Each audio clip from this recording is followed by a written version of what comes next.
friends చూడండి కార్తీక మాసంలో జడపత్తి ఇలా ఉంటదండి ఇది చాలా మంచి శ్రేష్టకరమైన పత్తి చూడండి గుండు ఒత్తి ఎలా చేసుకోవాలో చూపిస్తున్నాను ఫస్ట్ పత్తి ఇట్లా చేసుకోవాలండి ఇట్లా గుంట ఇట్లా పట్టేసేసి ఈ పైన ఈ దూది అంతా ఇట్లా లాగేసి పత్తిని ఆవు పాలు ఇట్లా తీసుకొని ఇట్లా అనేసుకోవాలి ఫ్రెండ్స్ ఇట్లా అనేసుకుంటే స్టిఫ్ గా ఉంటది అంటే ఈ వెలిగిచ్చేది స్టిఫ్ గా ఉంటది వెలిగించినప్పుడు మనం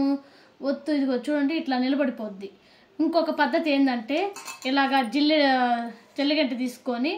మనం ఇట్లా పెట్టేసుకొని ఇట్లా లాగేసుకున్న ఒత్తు పైకి స్టిఫ్గా ఇట్లా ఉంటుంది ఫ్రెండ్స్ చూడండి కార్తీక మాసంలో ఇట్లాగా అన్ని ఒత్తులు చేసుకోవచ్చు ఫ్రెండ్స్ ఇంకొక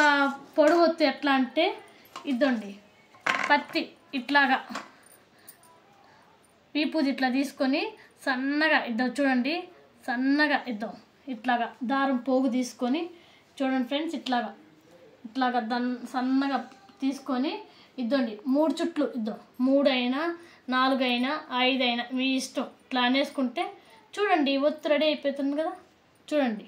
గుండు ఒత్తులు ఇవన్నీ రెడీ అయిపోతున్నాయి చూడండి ఎంత బాగున్నాయో మనం చేతులతో స్వయంగా దేవుడికి చేసినవి పెట్టుకుంటే చాలా మంచిదండి thank you for watching video